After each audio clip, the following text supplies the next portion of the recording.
Have you ever felt like you had a flaw, a crooked vein that you just wanted to hide? Maybe it's a past failure, a scar, or a dream you think you started too late. You look at others, so seemingly perfect, and feel like you'll never measure up. If so, I want to tell you a story about a young apprentice named Rafael. Rafael was learning to make violins. He spent his days in a dusty workshop, trying to copy the perfection he saw in the work of others. One afternoon, he found a piece of maple wood, perfect for a violin top, but it had a flaw, a crooked grain running right down the middle.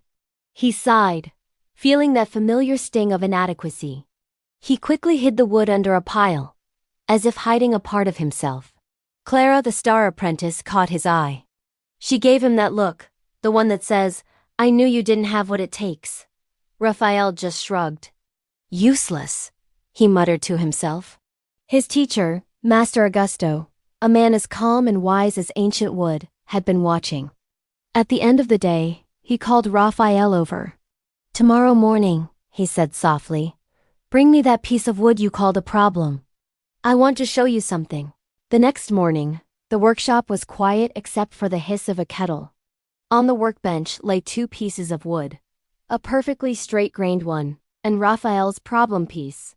Master Augusto gently ran his finger along the crooked grain. "This is history," he said.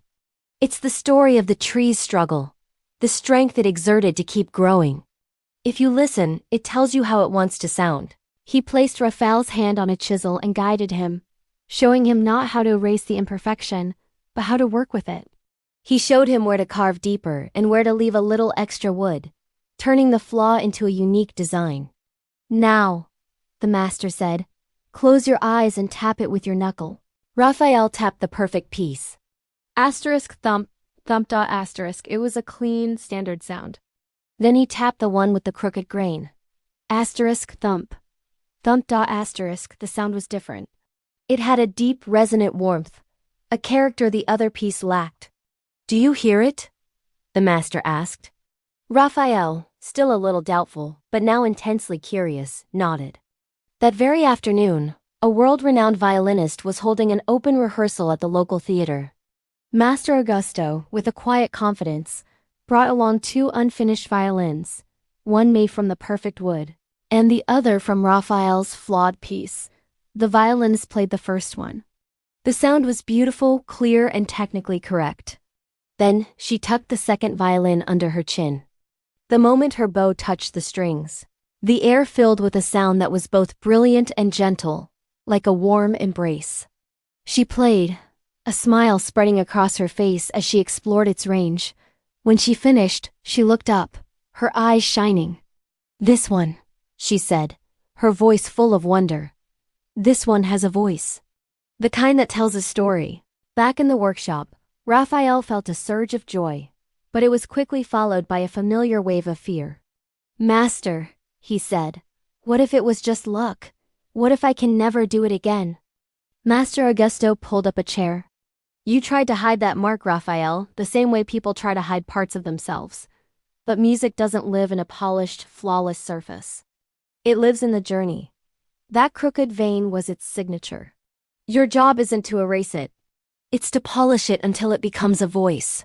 In the weeks that followed, Raphael's hands did the same work, sanding, gluing, listening. But his eyes saw things differently. A small knot in the wood wasn't a mistake. It was a guide for a curve. A slight density change wasn't an error. It was a call for a different touch with the scraper. He learned that the goal wasn't to glorify flaws, but to integrate them with skill and care, so the final piece could sing with its own unique truth.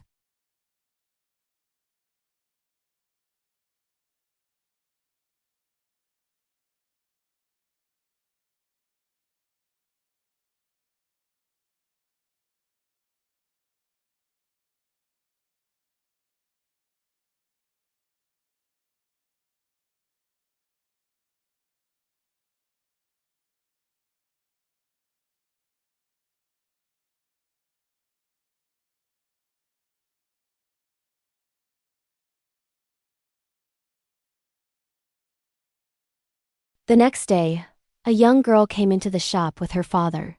She held a student violin with a chipped varnish. Is it broken? She asked shyly. Rafael knelt down, tuned the instrument, and played a simple, beautiful melody. He looked at her and said, "It only looks broken if you try to hide the chip. But if you take care of it, it becomes part of its story." The girl smiled, and so did her father. And in the background, Master Augusto watched, knowing the lesson had been passed on. So, what's your crooked vein? Is it shyness? A scar? The feeling you're too old to start over? Maybe it's a failed business or an accent you feel embarrassed about. Perhaps you're trying desperately to sand yourself down to fit into someone else's idea of perfection. I want you to hear this. Nothing you have been through is useless. It's all material. It can be your language. The question isn't, how do I erase this? The question is, how do I polish this so it sings with truth? A life without marks is a silent one. It has nothing to say. A true voice emerges when you learn to integrate your own unique history into the person you are becoming. It takes work. It takes patience, practice, and the humility to listen to the material of your life and to yourself. Not every crooked thing is good, but everything that is truly good has accepted what it is. It takes the risk of being recognizable, of having a unique timbre. If you need a place to start, do what Rafael did. Take that difficult piece of yourself out of hiding. Put it on the workbench. Name what it is. Instead of denying it, map it out. Where does it hurt? Where does it hold you back? And where just maybe, does it vibrate with a hidden strength? Replace the question, why me? With what is this teaching me to do differently? Listen. Tap it lightly. Feel the feedback. Make a small adjustment. Test a new approach. Change your perspective, even just a little. Integrate it. Slowly, that irregularity will stop being something that controls you and start becoming your signature, your voice. It will become your strength. Thank you so much for watching. If this story resonated with you, please consider liking this video and subscribing to the channel for more stories like this. We all have a crooked vein, and learning to make music with it is what makes life beautiful. See you next time.